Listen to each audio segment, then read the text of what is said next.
Lo dijo en la primera hora. 8:41, recta final de A Primera Hora. La abogada Jessica Jaramillo visita nuestra mesa de trabajo. ¿Cómo le va, doctora? Bienvenida. Buenos días, Fabricio, muchas gracias. Un saludo a quienes nos escuchan a esta hora de la mañana por Sonorama. Gracias. A ver, este viernes, entiendo, va a ser la presentación pública de un libro que usted ha preparado que tiene que ver con la remoción del exalcalde Jorge Yunda. ¿Qué contiene este libro que usted va a presentar? Tomando en cuenta que usted obviamente fue parte de la presentación del pedido de remoción que finalmente se cristalizó en el Consejo Metropolitano. Bueno, yo quiero comentarles que este es un proceso ciudadano que fue iniciado por dos mujeres valientes, que fue iniciado desde la ciudadanía y que eso permitió que la ciudad capital el día de hoy, digamos, al menos se hayan detenido las cuestiones de una corrupción muy compleja para Quito que nunca antes había vivido. Eso no significa que la actual administración esté bien, no, para nada, porque son exactamente los mismos. Ese es lo que manda la norma. No se podía ir a elecciones generales. Si es que la norma lo habría previsto, habría sido muy interesante ir hacia un proceso de elecciones generales para la ciudad en un proceso de remoción, pero yo creo que eso debería normarse. En algunos otros países, por ejemplo, Fabricio, cuando hay una dimisión de una primera autoridad, inmediatamente se convocan las elecciones. En el caso del Ecuador, no. En el caso de un proceso de remoción, no se convoca, la ley no permite convocar elecciones, y entonces nos tocó aguantarnos, digamos así, con este Consejo Metropolitano, que yo diría es el peor consejo que ha tenido la ciudad de Quito en su historia. Y esto obedece a la situación de los partidos políticos. Los partidos políticos no le están apostando a trabajar por la gente. Determinados partidos políticos están apostando a sus propios intereses, están apostando quizá a una cuestión, incluso diría yo, responden a determinadas élites económicas, pero no están pensando en la gente. Y esa es la razón por la cual hay una desconexión de los ciudadanos con el sistema de partidos políticos o con los partidos políticos. Rescatar a los partidos políticos de ahí va a ser muy complejo a menos que exista un liderazgo transformador, un liderazgo unificador, un liderazgo que realmente piense en la gente más allá de los intereses de determinados sectores o grupos de poder. Hoy en la alcaldía de Quito ya no tenemos esas escandalosas escenas de corrupción, pero seguimos teniendo procesos de contratación en donde están contratando por $500,000 una empresa de comunicación. Por ejemplo, seguimos teniendo problemas con el tema, por ejemplo, de la EMOP y la EMAP, y principalmente lo que ya hemos vivido y la lamentable situación de tragedia que hemos vivido en la sociedad y en quiteña hace algunos días con el tema del aluvión. Ahora bien, es inevitable preguntarle si la remoción le allanó a usted el camino para una precandidatura. ¿Usted hasta ahora es precandidata a la alcaldía de Quito, Jessica? Mire, yo puedo decir que somos un equipo de trabajo, no es Jessica Jaramillo nada más, es un equipo de trabajo que ha venido trabajando más de 10 años en temas de participación ciudadana, ciudadanía, trabajo con la gente, muy cercana a los sectores con la gente. Y esto nos ha permitido, primero nos permitió hacer una evaluación del municipio de Quito en el año 2020, antes del proceso de remoción, en donde hicimos un informe de cómo estaba Quito, y este informe se denominó Quito, una ciudad sin políticas públicas.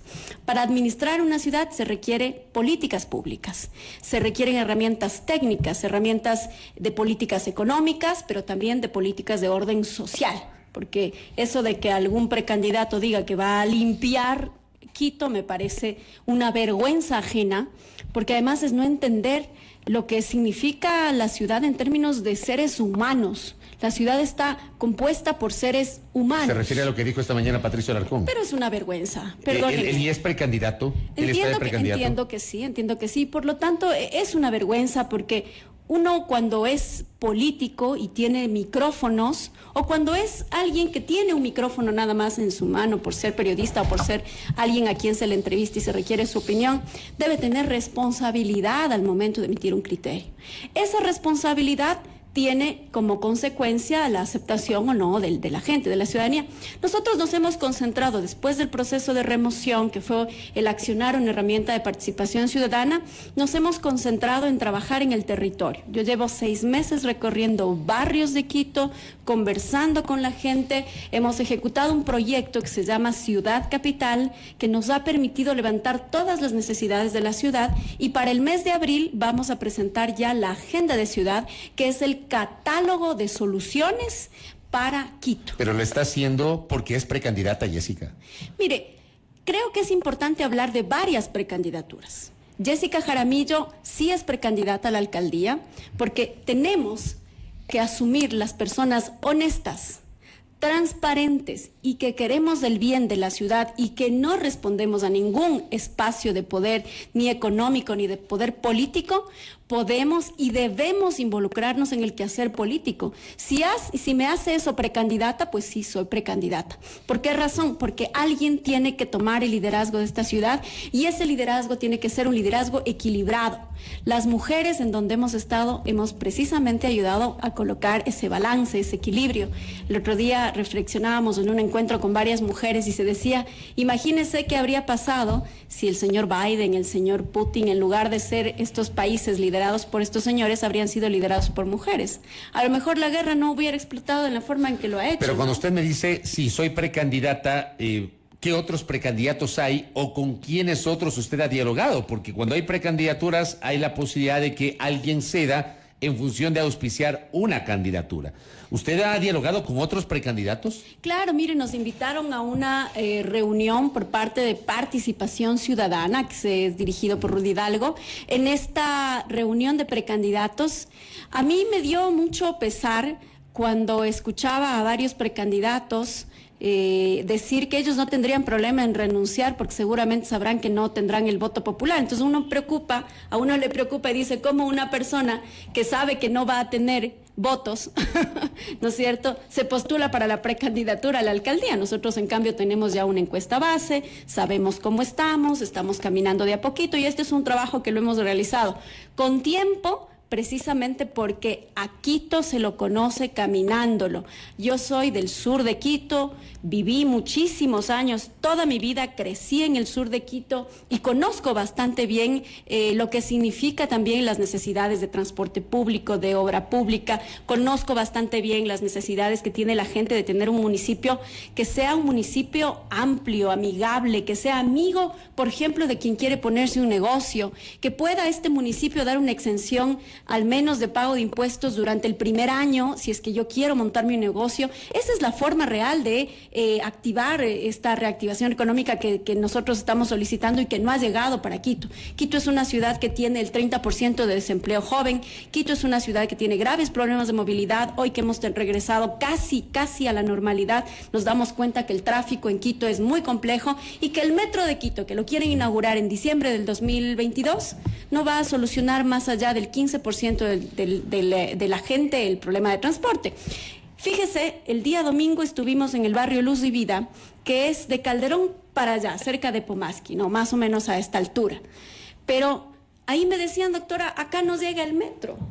Usted va a Conocoto, tampoco llega el metro. A Tumbaco, tampoco llega el metro, ¿no es cierto? Sin embargo, es la obra más cara de la ciudad y que menos va a solucionar los problemas de transporte de la gente. Para eso se requiere el sistema integrado de transporte, que creo que todavía no está listo. Y están pidiendo una cifra abismal por el sistema integrado de transporte, y yo creo que ahí hay que entrar con mano dura, porque también es cierto que hay que tener mano dura o firmeza en algunas cosas, porque hay que entrar al municipio de Quito a poner orden. Eso es lo que hay que hacer. ¿Usted quiere llegar al municipio de Quito, Jessica? Pero claro que sí. ¿Usted quiere ser candidata a la alcaldía? Hoy nos ha dicho, soy precandidata. ¿Usted quiere ser candidata? No es un asunto de voluntad individual o personal.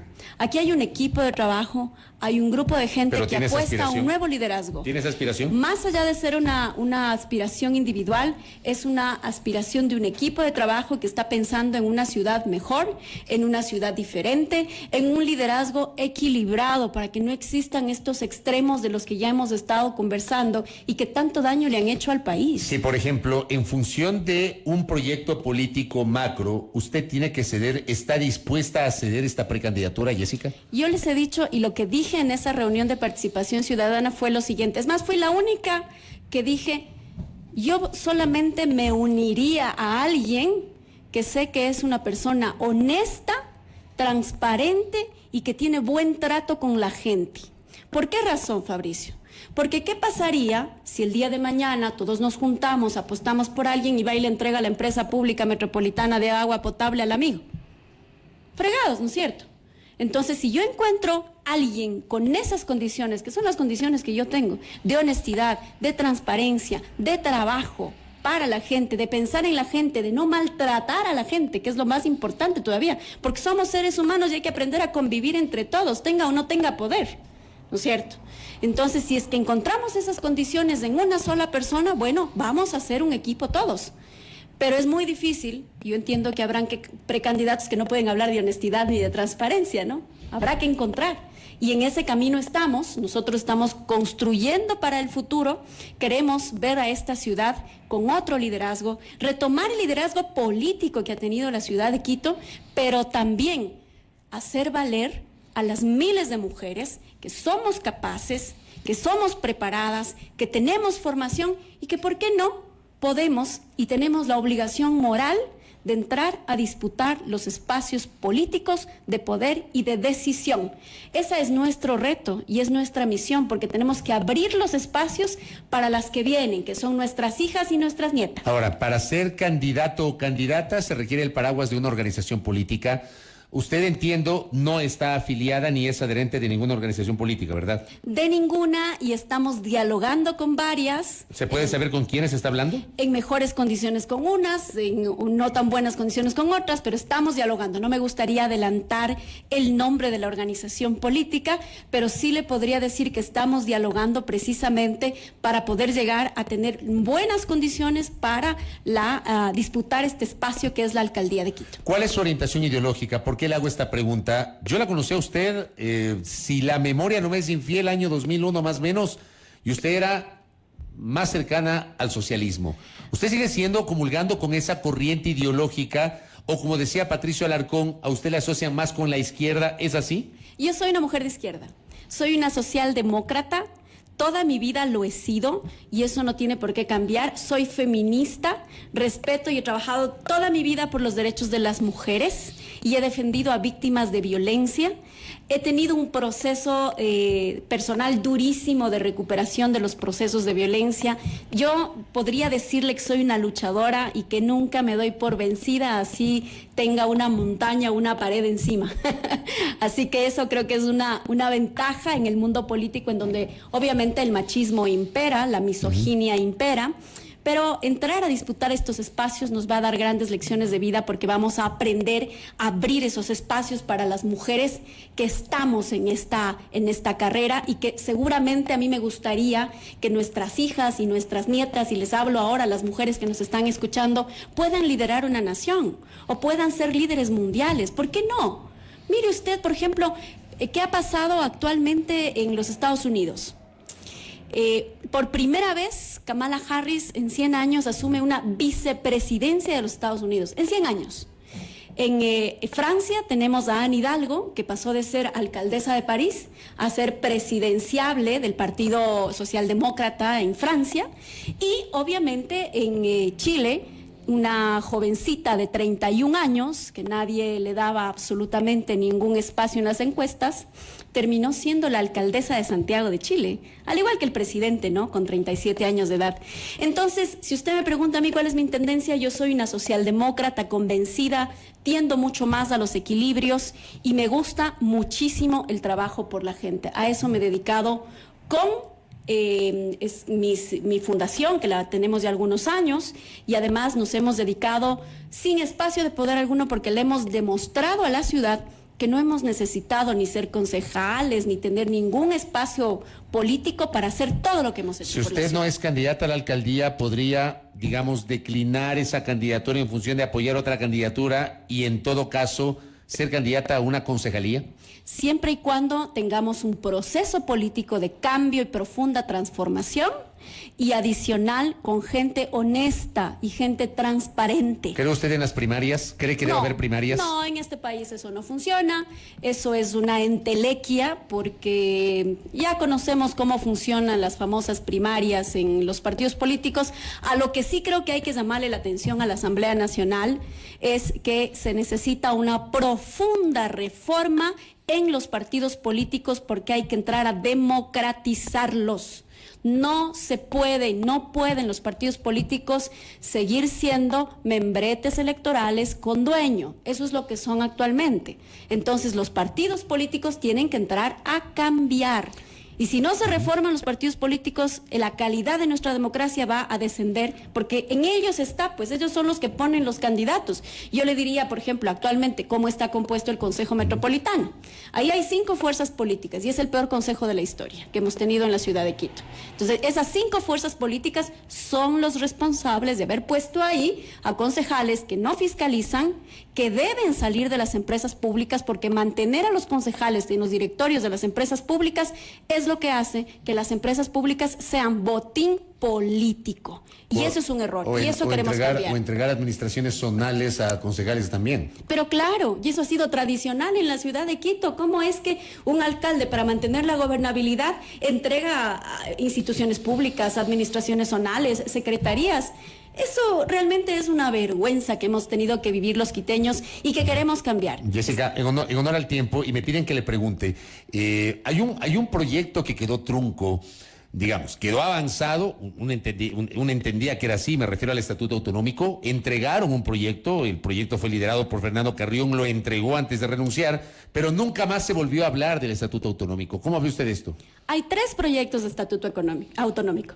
El que dejó el general Moncayo, hay otro que lo realizaron antes de la administración anterior, y el de Fernando Carrión. Entre los 3 hay que estudiarlo y hacer uno solo. ¿Pero por qué nadie lo hace? Uno solo, porque no hay la legitimidad. Para que un alcalde o una alcaldesa, en este caso, requiera convocar a las urnas a los quiteños y las quiteñas, necesitamos el 40% de legitimidad, para decirle a la gente, bueno, vamos a apostarle a este proyecto de desarrollo para que podamos plantear qué competencias definitivamente nos podemos y terminamos de hacernos cargo, hacia dónde va la ciudad, cómo vamos a redefinir la estructura administrativa. Yo planteo, por ejemplo, que las administraciones zonales tengan su propio presupuesto y su planificación en función del número de habitantes, para que se conviertan definitivamente en alcaldías menores y no tengan que estar dependiendo del presupuesto de la administración central. Pero todo eso se hace con legitimidad, con apoyo de la gente. No se puede hacer con buena voluntad. Entonces, si es que tenemos el apoyo de la gente y vamos por sobre el 30% de esa legitimidad, entonces evidentemente se puede lograr el Estatuto Autonómico. Correcto. Y lo último, a propósito de otra pregunta, le doy un abrazo a Esteban, que está conectado con nosotros. Me pide que le pregunte, ¿no hay el riesgo de que se reproduzca el fenómeno 2019, cuando en Quito hubo 18 candidatos a la alcaldía de Quito? Y de esta manera, digamos, atomizar el voto de tal manera que quien gane la alcaldía no pasa del 22%, como ocurrió justamente con el doctor Yunda. O sea, ¿qué garantías hay de que se aprendió la elección respecto de la cantidad de candidatos y la cosa cambia para 2023? Jessica. Bueno, ese es un mito, déjeme decirle, porque los que concentraron la mayor votación solamente fueron 4 candidatos. Fueron los 4 primeros, así es. Nada más. El resto se dividió entre un 0,25, en un 1, máximo 2%, igualito que en las presidenciales. Ahora, las presidenciales y las locales son completamente diferentes. En la localidad la gente le apuesta a lo local, no a lo nacional, ¿no? Y creo que es importante también señalar que donde hay un liderazgo fuerte, donde ese liderazgo puede concentrar el mayor apoyo y el respaldo de la ciudadanía, entonces así hayan 10 candidatos con el 0,5%, no va a pasar absolutamente nada. Hay un discurso prefabricado desde las élites económicas, y esto creo que es importante decirlo, porque ¿a quién le conviene reducir el número de candidatos y dejar al suyo, a sus representantes, a las élites de Quito, ¿no es cierto?, a determinadas élites económicas? Entonces yo les diría que ese discurso prefabricado viene de estos sectores económicos que quieren un candidato o una candidata a su medida. Eso no va a pasar, y ahí me parece que es importante decirlo claramente, porque es muy difícil que ciertos candidatos o candidatas que no tengan o no concentren mayor votación dejen su ego, porque ese es el problema que hemos tenido con los políticos en el Ecuador, dejen su ego y reconozcan que no son capaces siquiera de concentrar un mínimo de votos y se retiren de la contienda. Y además también hay intereses económicos allí, nosotros no podemos decir lo otro, hay intereses políticos y económicos en cada elección. Esto es nacional. Veamos qué pasa con aquello. Jessica, muy amable por el tiempo. Muchas gracias. Solamente no se olviden el viernes el lanzamiento del libro Sin Miedo ni Precio y vamos ahí a contarles el tras bastidores de la remoción. Correcto. Gracias a Jessica Jaramillo. Nos ha dicho que es precandidata, no candidata, pero nos ha hecho una explicación justamente sobre lo que está haciendo ahora mismo y el viernes va a presentar el libro que de su autoría recoge justamente el proceso de remoción del exalcalde metropolitano Jorge Yunda. Primera plana. Todas las noticias, todas las voces.